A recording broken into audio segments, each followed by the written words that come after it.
ओम नमो भगवते वासुदेवाय। युधिष्ठिर ने पूछा, नारद जी, आपका व्रत अखंड है। अब हम आपसे यह जानना चाहते हैं कि हिरण्यकश्यपु ने पिता होकर भी ऐसे शुद्ध हृदय महात्मा पुत्र से द्रोह क्यों किया?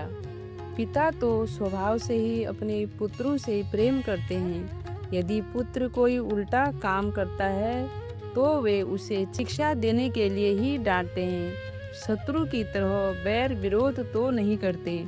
फिर प्रहलाद जी जैसे अनुकूल शुद्ध हृदय एवं गुरुजनों में भगवत भाव करने वाले पुत्रों से भला कोई द्वेष कैसे कर सकता है? नारद जी, आप सब कुछ जानते हैं। हमें यह जानकर बड़ा कौतूहल हो रहा है कि पिता ने द्वेष के कारण पुत्र को मार डालना चाहा। आप कृपा करके मेरा यह कौतूहल शांत कीजिए। नारद जी कहते हैं, युधिष्ठिर, दैत्यों ने भगवान शुक्राचार्य को अपना पुरोहित बनाया था। उनके 2 पुत्र थे, शल्य और अमर्क। वे दोनों राजमहल के पास ही रहकर हिरण्यकश्यपु के द्वारा भेजे हुए नीति निपुण बालक प्रहलाद को और दूसरे पढ़ने योग्य दैत्य बालकों को राजनीति, अर्थनीति आदि पढ़ाया करते थे। प्रहलाद गुरुजी का पढ़ाया हुआ पाठ सुन तो लेते थे और उसे जो का त्यों उन्हें सुना भी दिया करते थे, किंतु वे उसे मन से अच्छा नहीं समझते थे, क्योंकि उस पाठ का मूल आधार था अपने और पराये का झूठा आग्रह। युधिष्ठिर, एक दिन हिरण्यकश्यपु ने अपने पुत्र प्रहलाद को बड़े प्रेम से गोद में लेकर पूछा, बेटा बताओ तो सही, तुम्हें कौन सी बात अच्छी लगती है? प्रहलाद जी ने कहा, पिताजी, संसार के प्राणी मैं और मेरे के झूठे आग्रह में पड़कर सदा ही अत्यंत उद्विग्न रहते हैं। ऐसे प्राणियों के लिए मैं यही ठीक समझता हूँ कि वे अपने अधपतन के मूल कारण घास से ढके हुए अंधेरे कुएं के समान इस घर को छोड़कर वन में चले जाए और भगवान श्री हरि का शरण ग्रहण करे। नारद जी कहते हैं, प्रहलाद जी के मुंह से शत्रु पक्ष की प्रशंसा से भरी बात सुनकर हिरण्यकश्यपु ठट्ठा कर हंस पड़ा।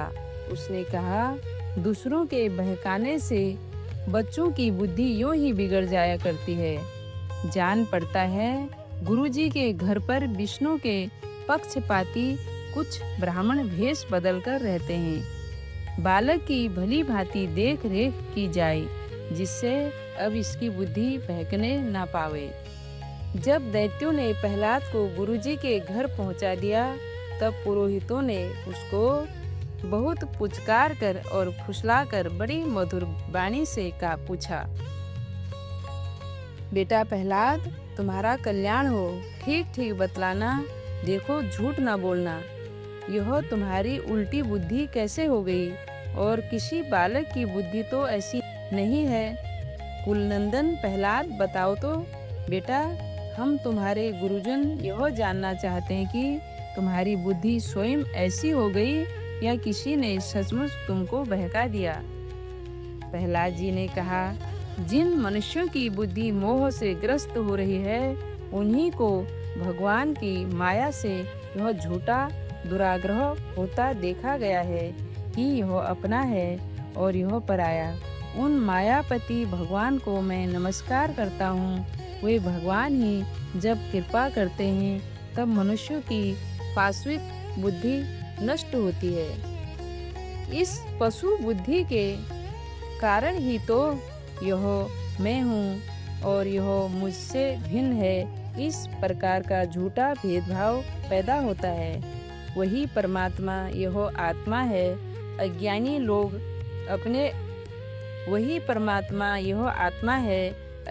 लोग अपने और पराये का भेद करके उसी का वर्णन किया करते हैं। उनका न जानना भी ठीक ही है, क्योंकि उसके तत्व को जानना बहुत कठिन है और ब्रह्मा आदि बड़े बड़े वेदज्ञ भी उसके विषय में मोहित हो जाते हैं। वही परमात्मा आप लोगों के शब्दों में मेरी बुद्धि बिगाड़ रहा है। गुरुजी, जैसे चुंबक के पास लोहा स्वयं खिंच जाता है, वैसे ही चक्रपाणी भगवान की स्वच्छंद इच्छा शक्ति से मेरा चित्त ही संसार से अलग होकर उनकी ओर बरबस खिंच रहा है। नारद जी कहते हैं, परम ज्ञानी प्रहलाद अपने गुरुजी से इतना कहकर चुप हो गए। पुरोहित बेचारे राजा के सेवक एवं पराधीन थे, वे डर गए। उन्होंने क्रोध से प्रहलाद को झड़क दिया और कहा, अरे कोई मेरा वेद तो लाओ, यह हमारी कीर्ति में कलंक लगा रहा है। इस दुर्बुद्धि कुलांगार को ठीक करने के लिए चौथा उपाय दंड ही उपयुक्त होगा।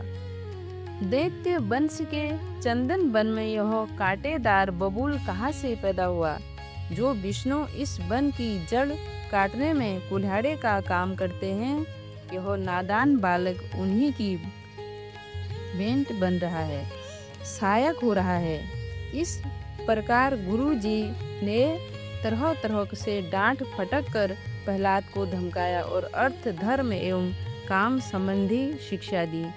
कुछ समय के बाद जब गुरुजी ने देखा कि प्रहलाद ने साम, दान, भेद और दंड के संबंध की सारी बातें जान ली हैं, तब वे उन्हें उनकी माँ के पास ले गए। माता ने बड़े लाड़ प्यार से उन्हें नहला धुलाकर अच्छी तरह गहने कपड़ों से सजा दिया। इसके बाद वे उन्हें हिरण्यकश्यपु के पास ले गए। प्रहलाद अपने पिता के चरणों में लौट गए। हिरण्यकश्यपु ने उन्हें आशीर्वाद दिया और दोनों हाथों से उठाकर बहुत देर तक गले से लगाया। उस समय दैत्यराज का हृदय आनंद से भर रहा था। युधिष्ठिर हिरण्यकश्यपु ने सन्मुख प्रसन्न मुख प्रहलाद को अपनी गोद में बैठाकर उनका सिर सूंधा। उनके नेत्रों से प्रेम के आंसू गिर गिरकर प्रहलाद के शरीर को भिगोने लगे। उसने अपने पुत्र से पूछा। हिरण्यकश्यपु ने कहा, चिरंजीव बेटा प्रहलाद, इतने दिनों में तुमने गुरुजी से जो शिक्षा प्राप्त की है, उसमें से कोई अच्छी सी बात हमें सुनाओ। प्रहलाद जी ने कहा, पिताजी, विष्णु भगवान की भक्ति के 9 भेद हैं। भगवान के गुण, लीला, नाम आदि का श्रवण, उन्हीं का कीर्तन, उनके रूप, नाम आदि का स्मरण, उनके चरणों की सेवा, पूजा अर्चा, वंदन, दास्य, सख्य और आत्म निवेदन। यदि भगवान के प्रति समर्पण के भाव से यह 9 प्रकार की भक्ति की जाए तो मैं उसी को उत्तम अध्ययन समझता हूँ। प्रहलाद की यह बातें सुनते ही क्रोध के मारे हिरण्यकश्यपु के होंठ फड़कने लगे। उसने गुरु पुत्र से कहा, रे नीच ब्राह्मण, यह तेरी कैसी करतूत है? दुर्बुद्धि, तूने मेरे कुछ भी परवाह न करके इस बच्चे को कैसी निसार शिक्षा दे दी। अवश्य ही तू हमारे शत्रुओं के आश्रित है। संसार में ऐसी दुष्टों की कमी नहीं है जो मित्र का बाना धारण कर छिपे छिपे शत्रुओं का काम करते हैं, परंतु उनकी कलई ठीक वैसे ही खुल जाती है जैसे छिपकर पाप करने वाले का पाप समझकर रोग के रूप में प्रकट होकर उनकी पोल खोल देता है। गुरु पुत्र ने कहा, इंद्र शत्रु, आपका पुत्र जो कुछ कह रहा है वह मेरे या और किसी के बहकाने से नहीं कह रहा है। राजन, यह तो इसकी जन्मजात स्वाभाविक बुद्धि है। आप क्रोध शांत कीजिए, व्यर्थ में हमें दोष न लगाइए। नारद जी कहते हैं, युधिष्ठिर, जब गुरु ने ऐसा उत्तर दिया तब हिरण्यकश्यपु ने फिर प्रहलाद से पूछा, क्यों रे, यदि तुझे ऐसी अहित करने वाली खोटी बुद्धि गुरु मुख से नहीं मिली तो बता कहाँ से प्राप्त हुई? प्रहलाद जी ने कहा, पिताजी, संसार के लोग तो पीसे हुए को पीस रहे हैं, चबाए हुए को चबा रहे हैं। उनकी इंद्रियां बस में न होने के कारण वे भोगों भोगे हुए विषयों को ही फिर भोगने के लिए संसार रूप घोर नरक की ओर जा रहे हैं। ऐसे गृहस्थ पुरुषों की बुद्धि अपने आप किसी के सिखाने से अथवा अपने ही जैसे लोगों के संग से भगवान श्री कृष्ण में नहीं लगती। जो इंद्रियों से दिखने वाले बाह्य विषयों को परम इष्ट समझकर मूर्खतावश अंधों के पीछे अंधों की तरह गड्ढे में गिरने के लिए चले जा रहे हैं और वेद वाणी रूप रस्सी के काम्य कर्मों के दीर्घ बंधन में बंधे हुए हैं, उनको यह बात मालूम ही नहीं कि हमारे स्वार्थ और परमार्थ भगवान विष्णु ही हैं। उन्हीं की प्राप्ति से हमें सब पुरुषार्थों की प्राप्ति हो सकती है। जिनकी बुद्धि भगवान के चरण कमलों का स्पर्श कर लेती है, उनके जन्म मृत्यु रूप अनर्थ का सर्वथा नाश हो जाता है। परंतु जो लोग अंकिंचन भगवत प्रेमी महात्माओं के चरणों की धूल में स्नान नहीं कर लेते, उनकी बुद्धि काम्य कर्मों का पूरा सेवन करने पर भी भगवत चरणों का स्पर्श नहीं कर सकती। प्रहलाद जी इतना कहकर चुप हो गए। हिरण्याकश्यपु ने क्रोध के मारे अंधा होकर उन्हें अपनी गोद से उठाकर भूमि पर पटक दिया। प्रहलाद की बातों को वह सह न सका। रोष के मारे उसके नेत्र लाल हो गए। वह कहने लगा, दैत्यो, इसे यहाँ से बाहर ले जाओ और तुरंत मार डालो। यह मार ही डालने योग्य है। देखो तो सही, जिसने इसके चाचा को मार डाला अपने सुहृदों स्वजनों को छोड़कर यह नीच दास के समान उसी विष्णु के चरणों की पूजा करता है। हो ना हो इसके रूप में मेरे भाई को मारने वाला विष्णु ही आ गया हो।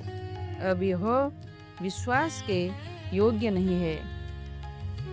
5 वर्ष की अवस्था में ही जिसने अपने माता पिता के दुस्तज्य वात्सल्य स्नेह को भुला दिया, वह कृतधन्य भला विष्णु का ही क्या हित करेगा।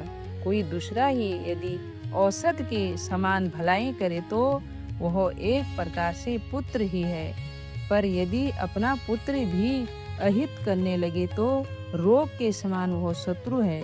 अपने शरीर के ही किसी अंग से सारे शरीर को हानि होती है तो उसको काट डालना चाहिए, क्योंकि उसे काट देने से शेष शरीर सुख से जी सकता है।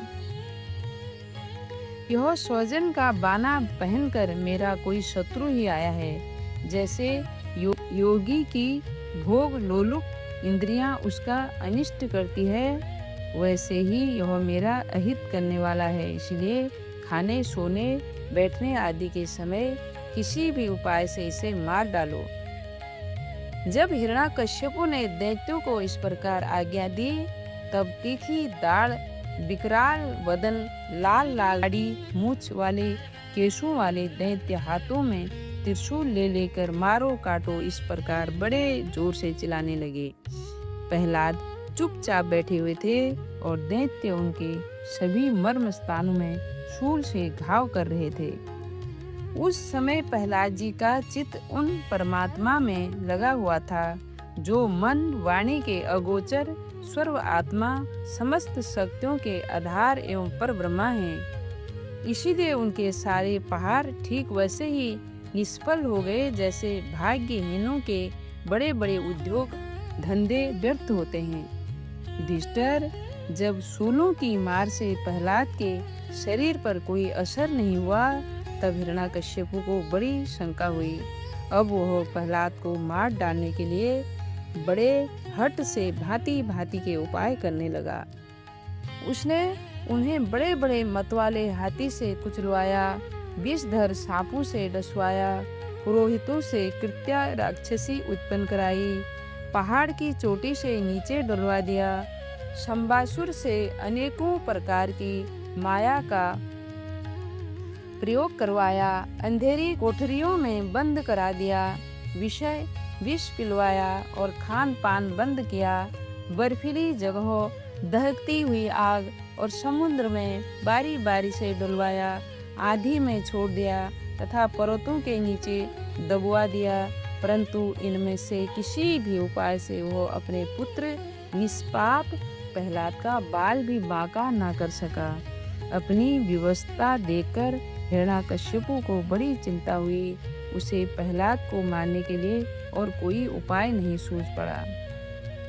वह सोचने लगा, इससे मैंने बहुत कुछ बुरा भला कहा, मार डालने की बहुत से उपाय किए, परंतु यह मेरे द्रोह और दुर्व्यवहारों से बिना किसी की सहायता से अपने प्रभाव से ही बचता गया।